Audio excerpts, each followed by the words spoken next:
Olha quem chegou aí, pessoal. E aí, amigo, tudo bem, camarote? Como é que você tá, Tudo Ronaldo? bem, Bem, cara, e você? tô bem, tô bem. Sofrendo nessa quarentena igual todo mundo, mas é o que temos, né? Temos que É, aguentar bem, ter muita paciência nesse momento, né?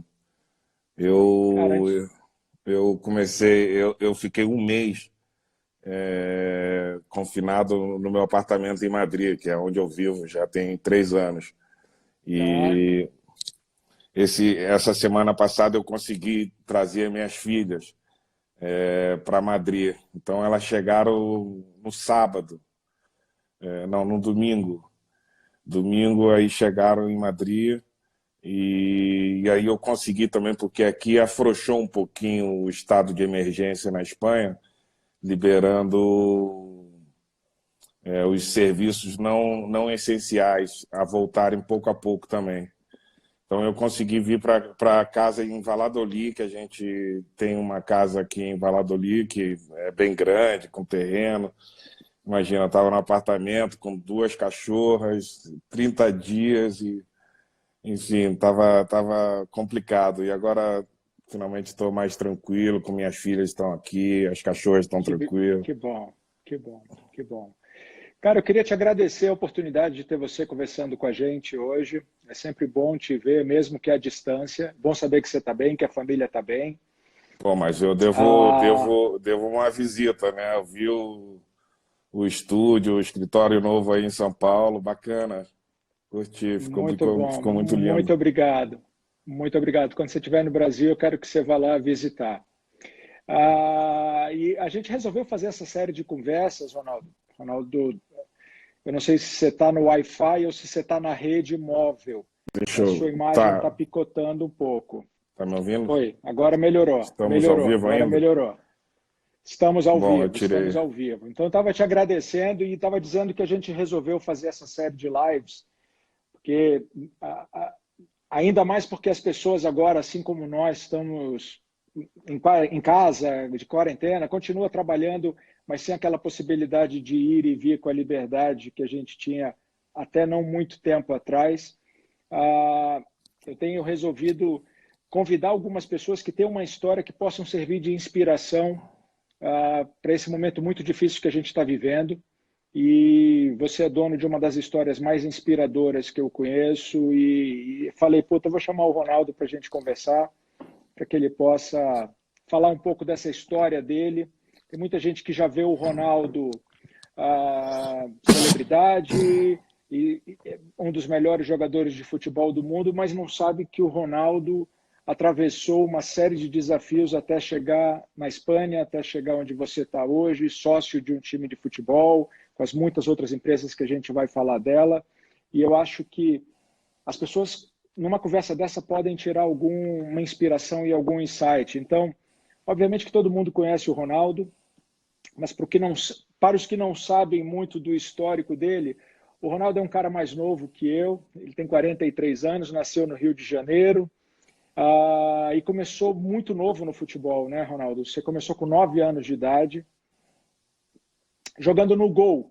É inimaginável imaginar que você já jogou no gol. Essa história é muito engraçada. Eu já contei algumas vezes, mas eu sempre gosto de lembrar dessa história. Eu fui fazer uma peneira, uma espécie de teste, né, no futsal, no clube perto da minha casa, no Valqueire Tênis Clube. Chegando lá, tinha centenas de garotos da minha idade, e aí era dividido por posição. Então eu queria jogar na linha, de qualquer maneira, de pivô ou de ala direita, que eram as posições mais fáceis para mim. Só que aí eu fui na fila e eram, tipo, 15 garotos na posição que eu queria. E eu, super tímido, entrei lá, foram me empurrando, eu fiquei o último da fila. E aí eu olhei para a fila de goleiro, só tinha dois goleiros. E aí eu mudei a minha fila, eu fui para a fila de goleiro. E aí eu fiz o teste, passei como goleiro, fiquei uma semana de goleiro. Na semana seguinte, que eu já estava aprovado, eu falei com o treinador, olha que pô, eu não sou goleiro, eu só entrei de goleiro porque a fila de ala direita e pivô estava muito grande, eu não ia conseguir passar no teste. Então eu resolvi entrar na fila de goleiro e passei o teste, mas eu queria que você me visse atuando na linha. E ele deixou tranquilamente, e comecei a treinar na linha, ele gostou e falou, você realmente não é goleiro, e a partir de agora você vai ser federado e vai jogar na linha. E assim começou a minha história no futebol, né? Com 9 anos, já tendo que tomar essas decisões, né? Ninguém me ensinou isso, foi meio que um instinto de sobrevivência, né? E eu acabei escolhendo a fila de goleiro para entrar no time e acabou dando certo. Então a gente já pode tirar uma primeira lição dessa história pitoresca, que aos 9 anos você teve a grandeza de entender que você não precisou esperar todas as condições estarem 100% perfeitas para começar a fazer o que você queria começar a fazer, que era jogar futebol. Você se sujeitou até ir para o gol, que com certeza não era uma posição que você ia ter muito sucesso na sua vida, dado o histórico de um dos maiores goleadores da história. Mas você não voltou para casa pensando, pô, não tinha mais vaga na linha, eu precisei voltar porque não tinha. Você foi lá e você topou ser goleiro por uma semana. Então, eu acho que essa é uma das grandes sacadas que as pessoas precisam ter sempre nos seus negócios, sejam eles quais forem. Não esperem 100% das condições estarem favoráveis para começar alguma coisa. Se esse é o seu instinto, vá e faça. Foi muito legal essa história, Improvisação Ronaldo. assim, é estranho falar de uma criança de 9 anos, né, improvisando dessa maneira, mas como era meu sonho, eu só pensava em futebol, o tempo todo futebol, e acabei improvisando e deu certo. Mas eu acho que essa mensagem é a mais positiva, de que não devemos estar esperando aí a oportunidade cair de bandeja na nossa frente. Temos que nos adaptar também àquela realidade e buscar a melhor opção. Foi o que eu fiz. Acho que é bacana como mensagem. Sem dúvida. E aí depois eu estou vendo aqui que você saiu, foi para o Social Ramos Clube, já com passe comprado por algum dinheiro, e depois para o São Cristóvão, onde ficou entre os 13 e os 16 anos. E aí chega uma história aqui, Ronaldo, que eu queria saber se ela realmente é verídica, se isso é lenda, se isso é um dos muitos lendas urbanas do futebol. Você foi fazer um teste no seu time que tem o Zico como seu grande ídolo, o Flamengo. Você passou no primeiro teste, foi convidado a voltar no dia seguinte, mas você não tinha dinheiro para pegar o ônibus e pediu dinheiro lá no clube e o clube disse que não tinha e você acabou não voltando para fazer o teste no Flamengo. Essa história é verídica? Isso aconteceu mesmo? A grande parte dela é verídica. Eu não cheguei a pedir dinheiro ao Flamengo naquela época, porque não fazia nenhum sentido também.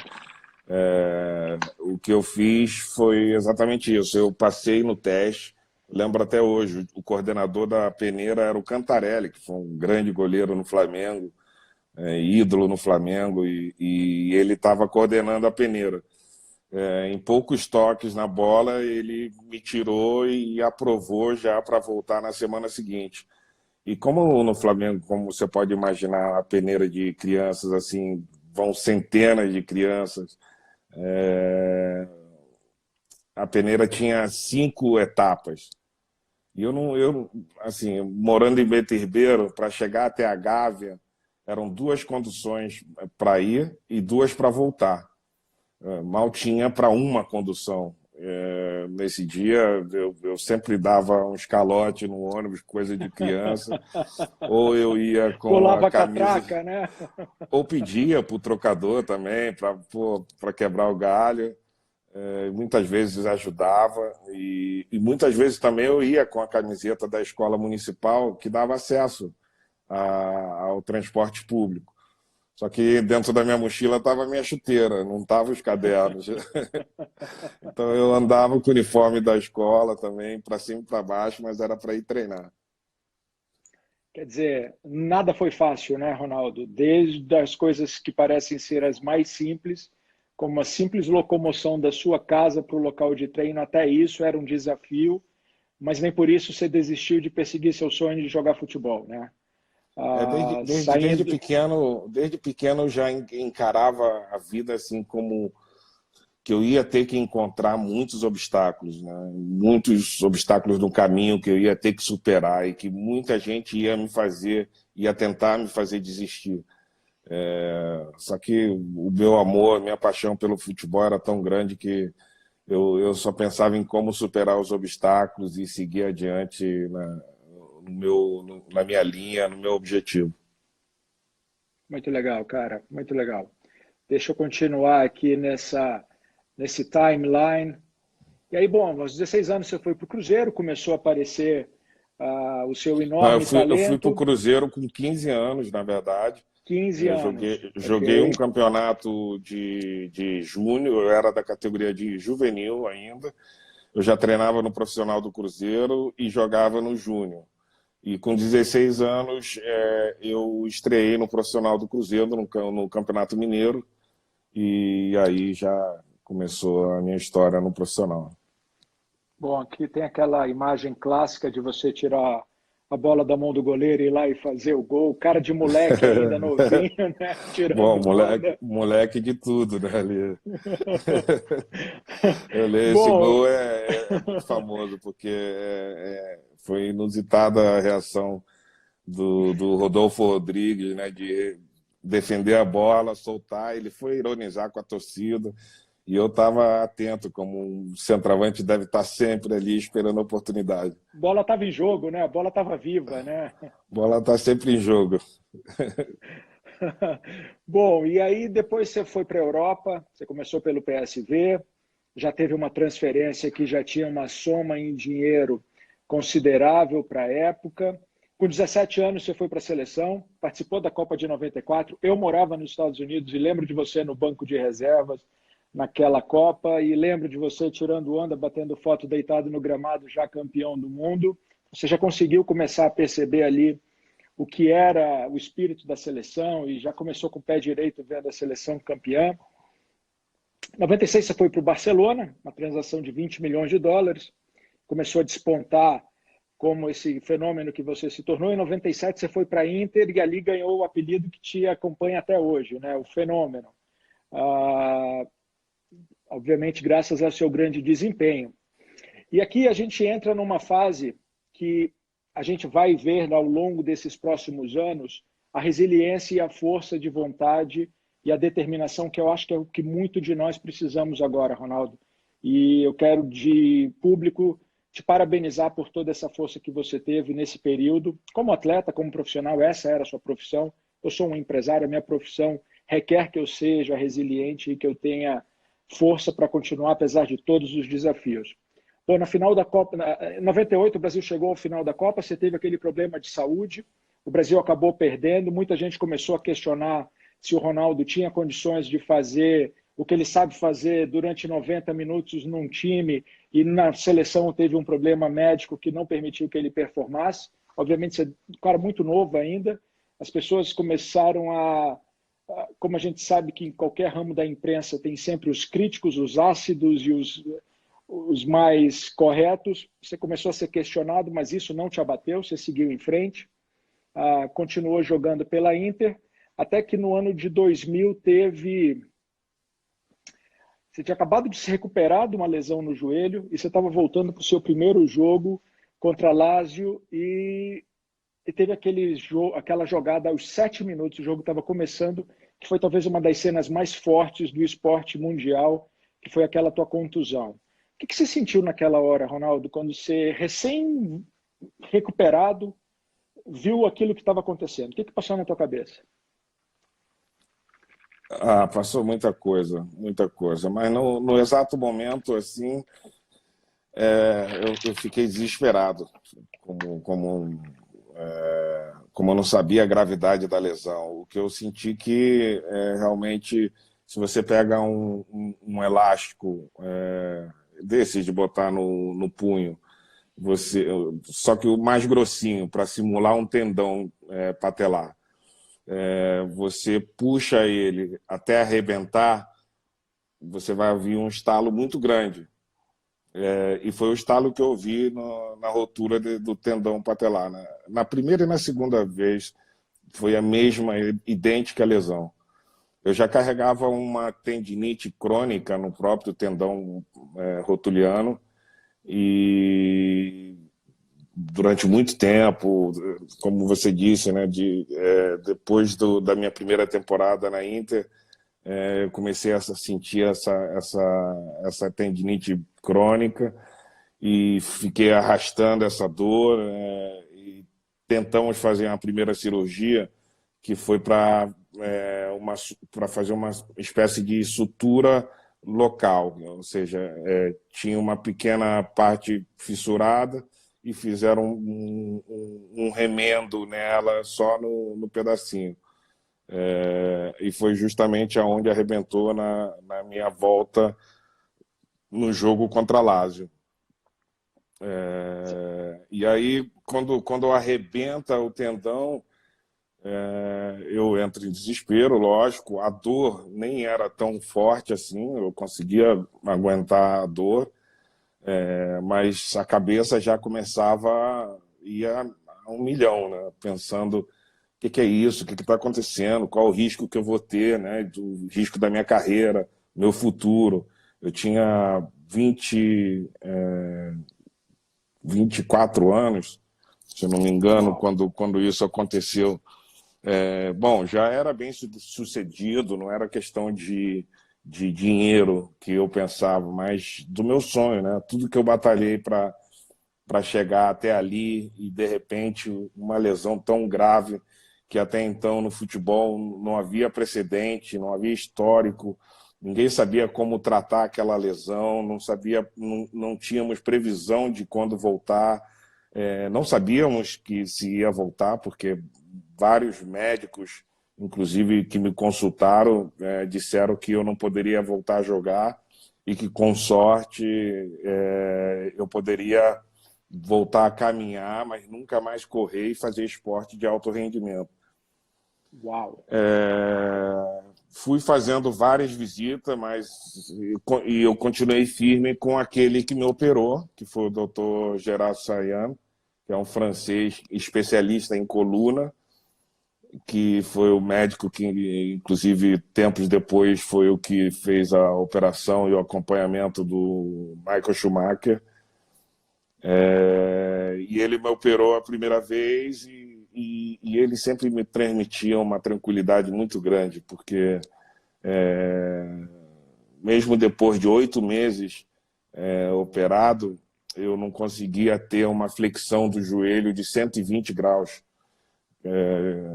Ou seja, se eu estou sentado, eu não conseguia botar os pés no chão, dobrando o joelho. A minha perna tinha que ficar um pouquinho esticada, porque eu não tinha exatamente essa flexão do joelho. Isso E já com tudo 8 isso meses depois da cirurgia. tão grave foi, tão difícil foi a recuperação, porque realmente a gente foi com muito cuidado. E depois eu fui, no 8º mês, eu fui num médico em Vail, no Colorado, um dos maiores especialistas nos Estados Unidos. Ele me examinou, fiz vários exames de imagem, e no final, no consultório dele, ele virou para mim e falou: ó, eu deveria te operar novamente para você, com sorte também, ter uma vida normal, fazer esporte normal, mas sem alto rendimento, porque a tua lesão foi mal operada e não vai ter jeito de você voltar a jogar.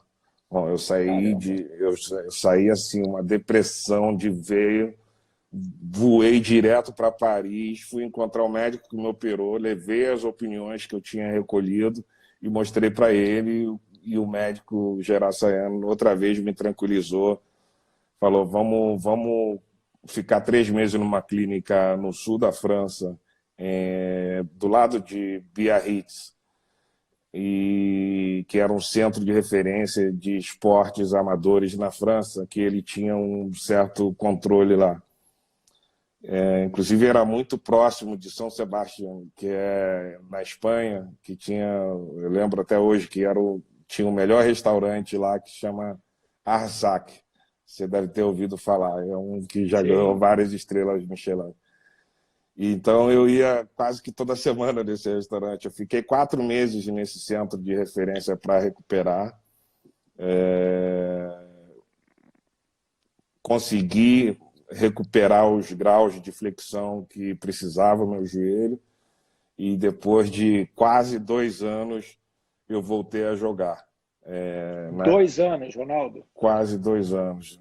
Foram 1 ano e 9 meses, para ser mais próximo do que foi realmente. E isso tudo é muito tempo para um atleta profissional, para você voltar à forma física. Quando você começa a treinar, outros problemas vão aparecendo, musculares, enfim. E ainda assim a desconfiança, né, de todos, né? Se o joelho vai aguentar, se o joelho vai ceder novamente. E na minha cabeça isso também ficava, né? Mas eu tive muita força. Eu costumo dizer que nem eu sabia o quão forte eu era e a força que tinha dentro de mim para superar aquele momento, porque contando assim, a história é dramática, mas viver ela realmente todos os dias. Hoje mesmo eu estava falando com a mãe das minhas filhas e ela lembrou de um. Eu estava jogando videogame hoje com as minhas crianças e ela lembrou que na época que eu estava em Paris fazendo tratamento, isso da segunda operação, né, que foi exatamente a mesma, que eu fiquei 2 meses num sofá na mesma posição fazendo tratamento. Então foram inúmeros assim os obstáculos que tive durante essa lesão, mas em nenhum momento eu pensei em desistir. É uma coisa muito forte dentro de mim que me dizia: você tem que tentar até o último momento, até quando não tiver mais força, você tem que continuar tentando para lutar pelo teu sonho. E eu não imaginava ser tão forte. Mas eu acho que tudo isso é pelo amor que eu tenho ao futebol. Então, as pessoas têm que realmente se envolver, gostar muito do que faz, e isso já por si te dá força, né, para você ir superando os obstáculos que a vida vai te colocando na frente. É incrível essa história. Só para contextualizar, a gente está há pouco mais de um mês em quarentena. Vocês aí na Espanha, talvez um pouquinho mais ou um pouquinho menos. Eu já vejo, às vezes, nas redes sociais, algumas pessoas reclamando, e olha que a gente está dentro do conforto de casa, graças a Deus, tem, infelizmente, muita gente que não consegue minimamente sobreviver sem os recursos que eles entravam via um bico ou via um diarista, então tem muita gente passando dificuldade. Eu vejo gente com um pouco mais de 30 dias de confinamento. Meu Deus, o mundo está acabando. Imagino que são 1 ano e 9 meses de noites mal dormidas, essa pergunta na sua cabeça: será que vai funcionar? Será que vai dar certo? Apesar da sua força não se esgotar, tudo jogava contra. Você já tinha ouvido médicos dizendo: olha, você vai voltar a andar, mas você nunca mais vai poder fazer esporte de alto rendimento. Eu imagino que o lado psicológico, apesar de toda a força, ficou muito abalado durante muitas vezes e você não desistiu. Então, pessoal, ouçam a história. Vocês acabaram de assistir no domingo a reprise de um dos momentos mais alegres da história do nosso futebol, protagonizado por esse querido amigo que está do outro lado e outros 10 brilhantes jogadores. Mas pouco antes daquela partida, o Ronaldo era uma dúvida se ele ia voltar a jogar, se ele ia ser chamado para a seleção. Para os mais novos que não se lembram, existia uma pressão muito grande para levar o hoje senador Romário, que era um craque, que era goleador, e o Filipão peitou e falou: não, vou levar o Ronaldo. E o resto a gente viu. Foi até legal o time dessa nossa conversa, né, Ronaldo? Porque domingo a gente conseguiu lembrar 18 anos atrás, é bastante tempo, né? Minha filha tinha 3 meses de nascida naquela Copa. Hoje ela está com 18 anos. Como é que foi, depois de todo esse desafio, você entrar, treinar e fazer aquilo que se arrebentou na Copa do Mundo, Ronaldo? Bom, olhando para trás e vendo o resultado que a gente teve, foi maravilhoso. Mas foi também maravilhoso a experiência que eu tive naquele momento. A, a recuperação da minha confiança, eu demorei um pouco ainda, demorei uns 6 meses para voltar a ter confiança nas pernas, confiança na minha habilidade, confiança na minha velocidade. Tinha muitas dúvidas na minha cabeça e isso eu tinha que ir derrubando a cada etapa, né? Eu comecei jogando aos poucos na Inter novamente, e quando eu menos esperava, o Filipão me chamou para um amistoso no Brasil, que eu joguei 20 minutos e ali eu já senti que, bom, eu estou bem, e tivemos uma conversa com o Filipão, a confiança que o Filipão teve em mim foi uma coisa assim de outro planeta, porque nem eu sabia se eu estava tão bem assim, se eu ficaria tão bem na época da Copa, porque foi uma lesão sem precedente, como eu disse antes. E aí eu fui recuperando a confiança. Chegamos na Copa, teve o primeiro jogo, o nervosismo bateu, jogamos mal o primeiro jogo, mas ganhamos de 2-1. Eu fiz um gol que eu me joguei assim, um cruzamento, acho que do Rivaldo, e ali eu já dei uma relaxada também, deu uma tranquilizada assim, e me deu uma certa confiança para continuar. Enfim, O gol é revigorante, né, Ronaldo? É revigorante, realmente. E aí fomos ganhando jogos até chegar à final. Na final, esse jogo que nós vimos domingo, que eu assisti inclusive com minhas filhas, que não eram nascidas, mas elas fizeram todas as perguntas do mundo sobre o jogo. O que você pode imaginar. A principal foi sobre o cabelo, né? Por que eu fiz Elas aquele não pediram para cabelo? você repetir o corte, não?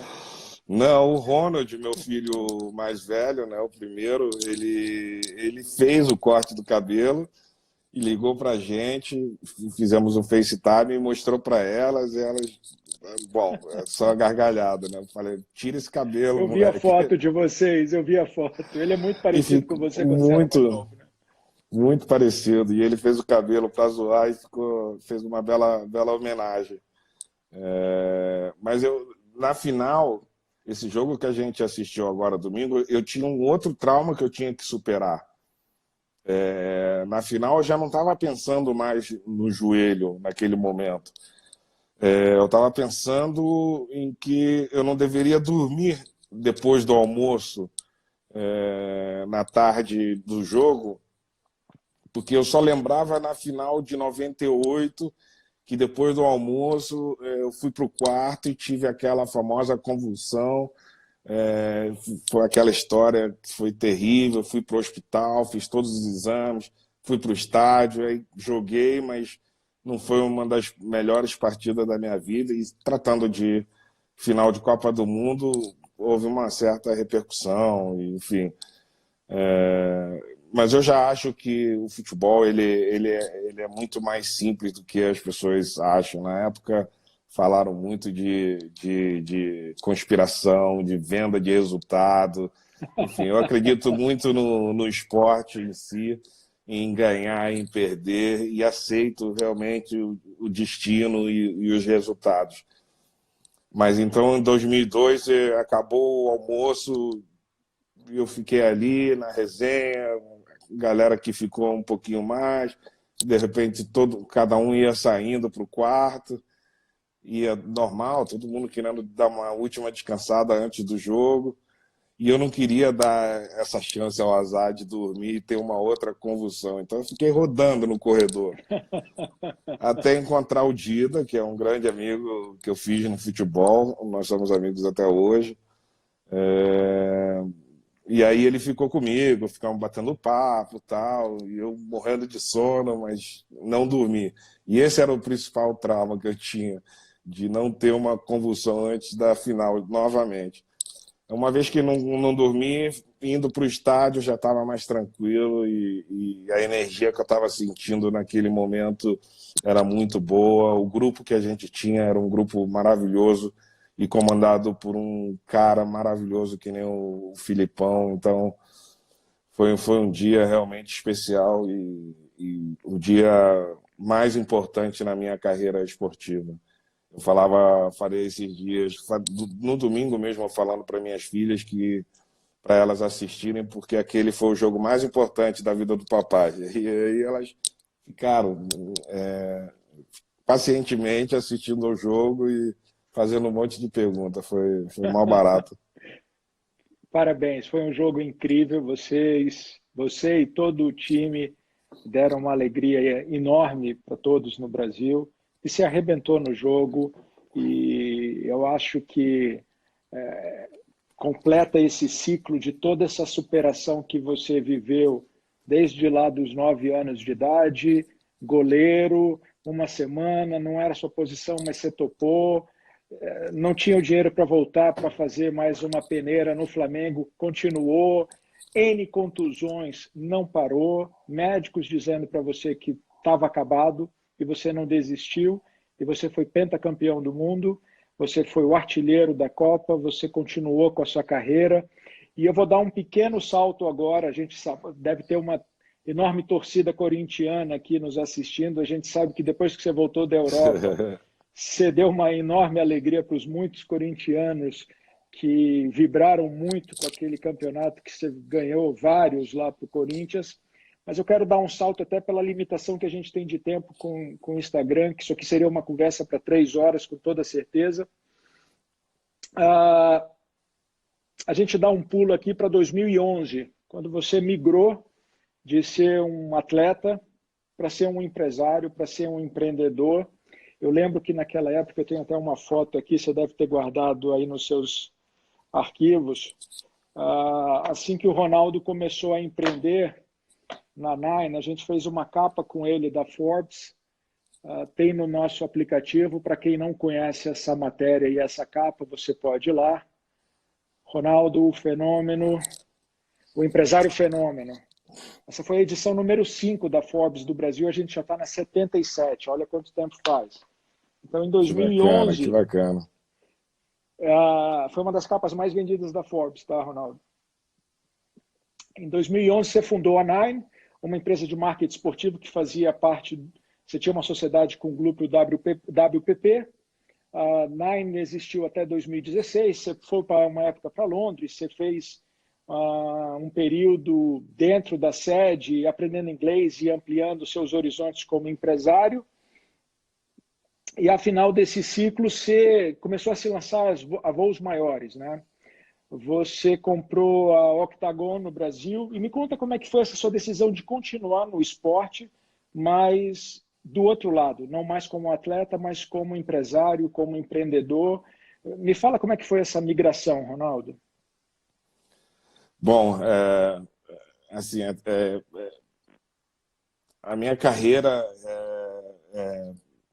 Não, na verdade, eu fui o empreendedor e fui um gestor durante toda a minha carreira, toda a minha vida, né? Porque até mesmo quando tinha 16 anos, no meu primeiro contrato profissional, e apesar de ter pessoas incríveis do meu lado, como foram o Alexandre Martins e o Reinaldo Pita, que foram meus empresários durante muitos anos, e aprendi muito com eles.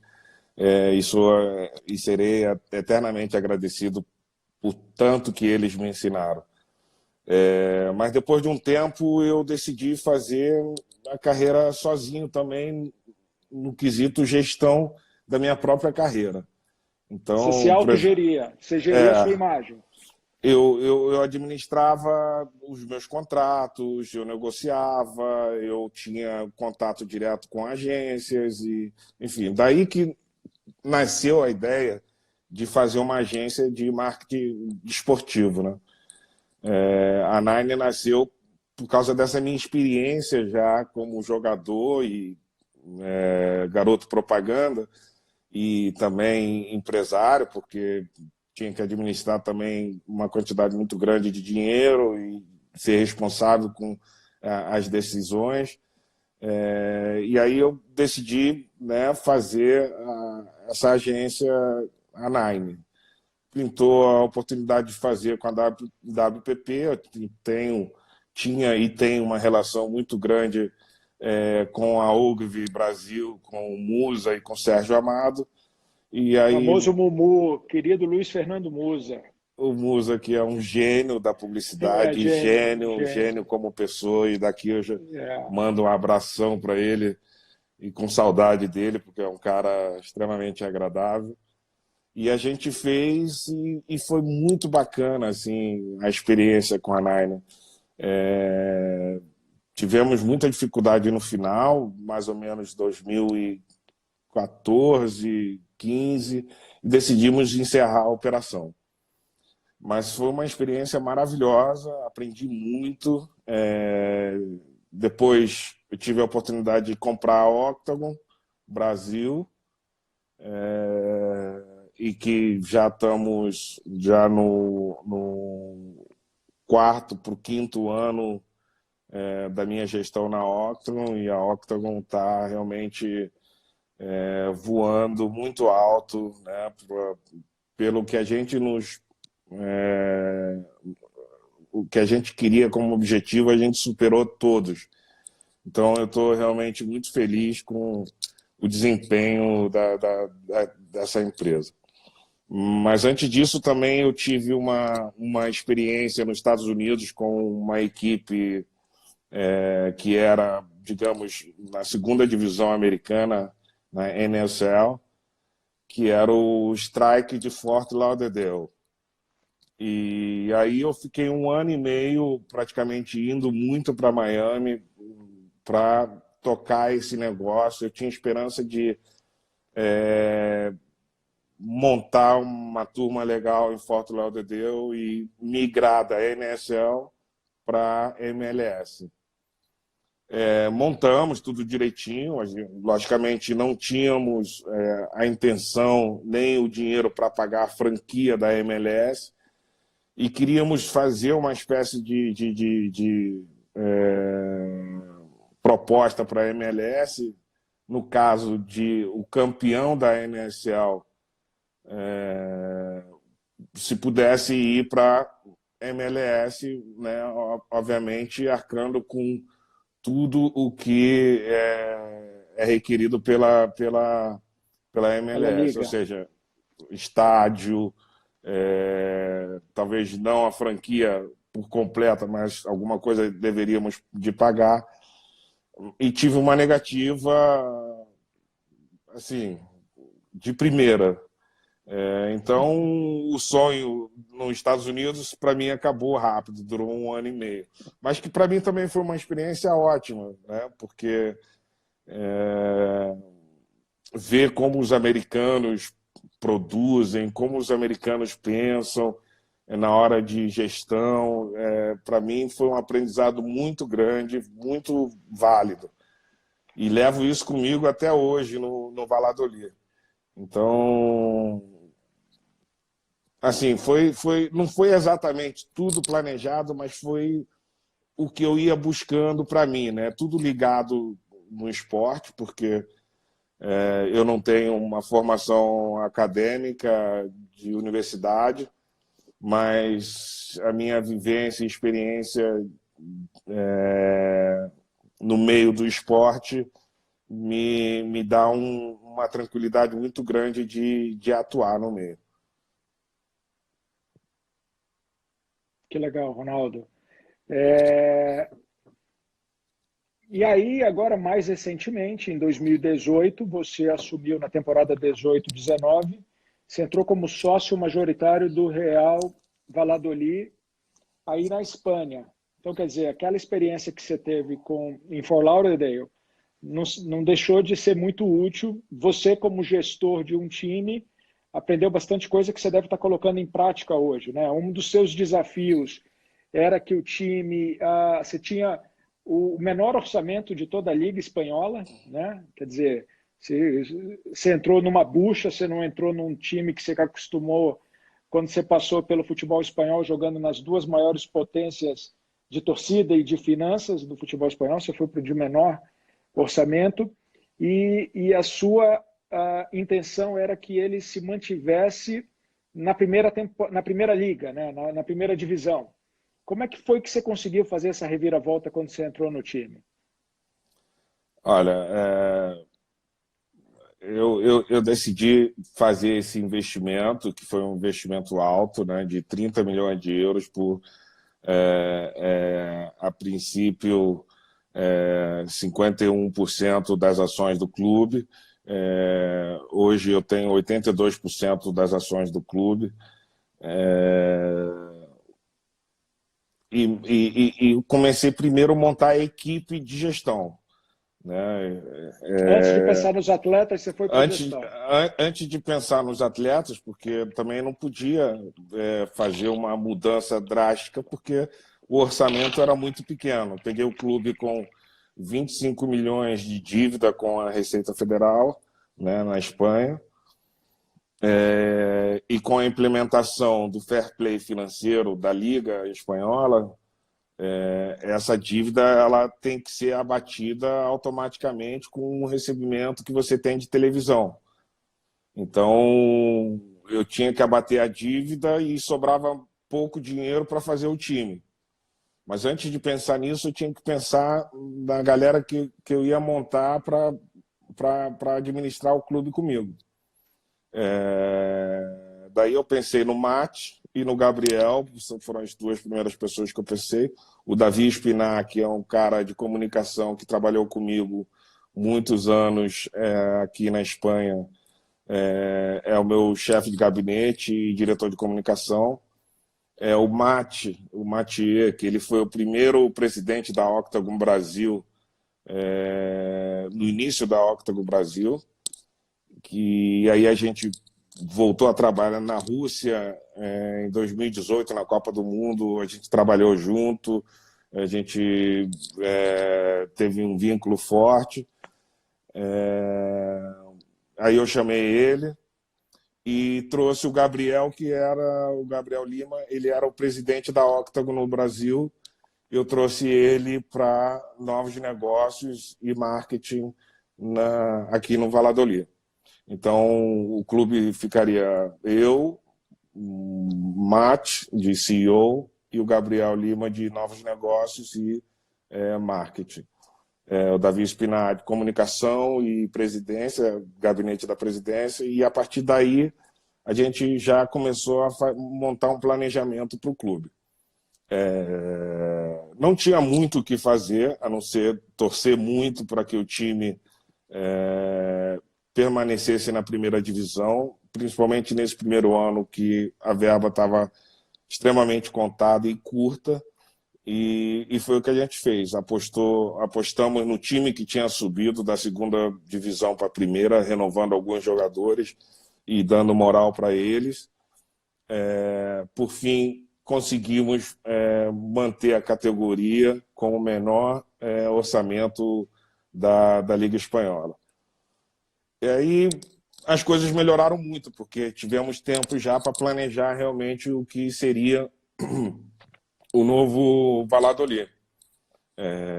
E já nesse ano, antes do início do campeonato, a gente fez uma reforma, várias reformas no estádio. Nós tínhamos um fosso, lembra aquele fosso antigo que o Maracanã tinha, que separava a geral do campo? Do campo, lembro. E o estádio do Valladolid também tinha isso. Parece brincadeira, né? Um estádio tão velho num futebol, na Liga Espanhola. Então a gente decidiu fazer essa reforma, tiramos o fosso, aumentamos em 3 mil a capacidade do estádio, fizemos pacotes incríveis de novas experiências nessa localidade. Mudamos completamente vestiário, academia, novos camarotes, todos os bares, banheiros. Enfim, fizemos uma reforma muito grande assim, no estádio. Coisas importantes para o nosso torcedor, né? Qual é a população de Valladolid, Ronaldo? Valladolid tem cidade, tem quase 250 mil habitantes. A região de Castilho e Leão tem quase 2 milhões e meio de pessoas. Qual é a capacidade do estádio? O estádio tem a capacidade de 27 mil torcedores. Nós temos o Season Ticket, que são o sócio que paga anualmente. Aqui na Espanha funciona com Season Ticket. Eu não sei como é que fala em português. Seria em português. Aqui seria o sócio torcedor, mais ou menos, que compra o passe anual não, e o sócio torcedor os jogos em casa. Todos os jogos. Ele compra já todos os jogos antecipadamente. A gente tem 22 mil sócios pagantes anual, que é o recorde já do clube. E estamos tendo uma média de 21 mil torcedores por jogo. É uma média muito alta. O Valladolid é o 13º clube histórico da Liga Espanhola. Numa classificação histórica, somos o 13º clube. E fizemos essas mudanças, mas temos ainda muito trabalho para fazer, né? O clube que encontrei realmente com pouquíssima infraestrutura, com pouquíssimo patrimônio. Nós estamos negociando com a prefeitura a compra do estádio, porque entendemos que aumentar o patrimônio do clube também é uma maneira da gente aumentar a nossa receita, explorar muito melhor a capacidade que o estádio tem e fazer com que o estádio seja realmente uma parte importante da cidade. Isso, por um lado. Temos outras prioridades. A mais importante é o centro de treinamento que nós temos que fazer. Nós temos uma estrutura hoje que é muito discreta, digamos assim, mas não é o que o nosso jogador, um jogador de primeira divisão de Liga Espanhola, merece. Nós já estamos negociando com a prefeitura a cessão dos... Derrubaram você fora da área, Ronaldo. Não, pode continuar. Não, eu levei um susto. A minha filha que veio aqui pegar alguma coisa, eu levei um susto e, ao mesmo tempo, caiu a conexão. Vamos lá. Você estava falando que você pediu a concessão da área para a prefeitura. Sim, a gente conseguiu essa área da prefeitura, estamos terminando todo a papelada, os trâmites burocráticos que tem por se tratar de uma concessão pública. Já temos o dinheiro para a construção do centro de treinamento, que vai ser também um marco para a cidade. A gente hoje atende a 600 crianças nas nossas academias de futebol. A gente espera poder treinar mais de 3 mil crianças com esse novo centro de treinamento.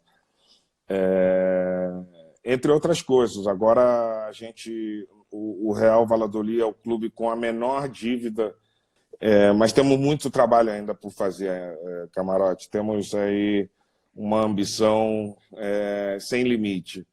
E o mais bacana disso tudo é como a torcida e a cidade têm recebido esse novo projeto. Um apoio incondicional, total, e então isso me deixa com muito mais força para ir conseguindo os objetivos e fazer história no Valladolid. Cara, eu acho que, pelo esse breve relato que você fez, dá para perceber que a sua habilidade dentro do campo ela é igual, se não maior, fora. Gerir qualquer empresa é algo extremamente desafiador. E eu tenho um pequeno contato, tenho um histórico com futebol. Eu tive uma empresa de marketing esportivo há 12 anos atrás que vendia publicidade da Série B e C do Brasileirão.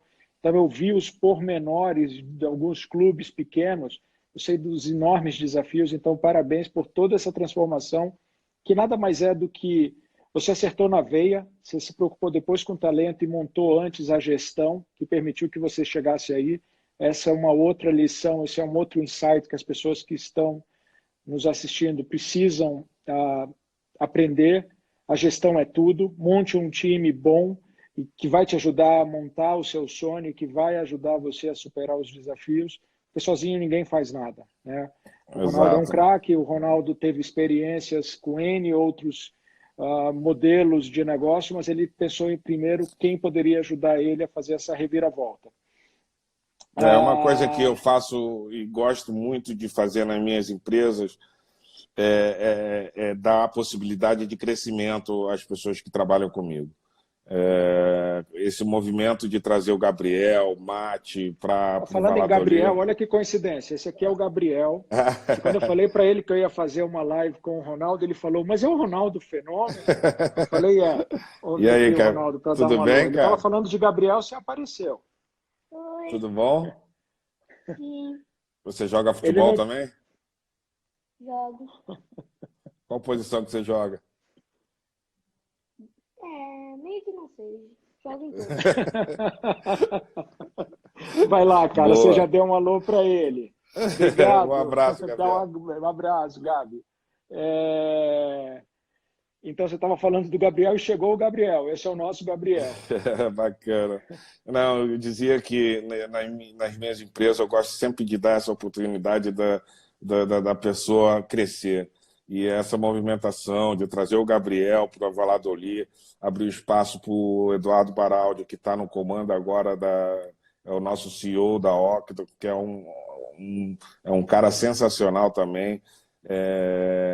Temos patrimonial que a gente faz para mais de 15 atletas, hoje já temos no nosso portfólio. Então, temos trabalhado bastante aí e espero continuar assim e que os projetos, independente da crise que nós estamos enfrentando, temos que encontrar soluções para fazer as empresas crescerem. Ronaldo, acho que a gente vai ter que marcar um outro bate-papo, porque a gente deixou muita coisa de fora. A gente não falou de Fundação Fenômenos. Eu gostaria muito de ouvir as suas iniciativas no terceiro setor, tudo que você faz pelos jovens atletas, pelos menos assistidos. A gente não falou do Family Office da R9, que você lançou há 2 anos atrás com o objetivo de oferecer serviço de gestão, que foi algo que foi fundamental na sua carreira. Você se autogeriu, você está passando esse know-how para os novos talentos esportivos hoje. A gente não falou de um boato que rolou na imprensa que você tem intenção de comprar clubes em Portugal e talvez na Inglaterra. E eu não te perguntei, agora que eu vi que você fez uma live com o seu querido amigo Beckham, se de repente o sonho dos Estados Unidos pode ser reativado lá com o Miami. Eu acho que a gente vai ter que fazer uma segunda rodada de conversa, porque tem muita coisa. Vamos, eu prometo fazer-lhe uma visita assim que eu for ao Brasil, para visitar o teu estúdio, que ficou muito lindo. Aliás, queria também Muito te dar obrigado. parabéns por ter contratado uma colunista que eu amo de paixão, que é a Donata, que Ela é um ela é amor, maravilhosa. Quero mandar um beijo maravilhosa. para ela também, e dizer que Na pode verdade, não fui deixar. eu que contratei, ela me contratou, porque o convite da Donata já existia há 8 anos, e quando eu lancei a Forbes, foi a primeira pessoa que eu convidei para fazer lifestyle, porque para mim ela é a maior sumidade no tema. Só que na Que época ela já estava maravilhoso. na Vogue, e obviamente ela não podia estar em 2 títulos, e agora, depois de quase 8 anos, esse namoro antigo deu certo, eu também estou muito feliz. Ela é incrível. Obrigado. Ela é incrível. Boa sorte para vocês aí. Assim que eu estiver no Brasil, pode contar, eu vou lhe fazer a visita.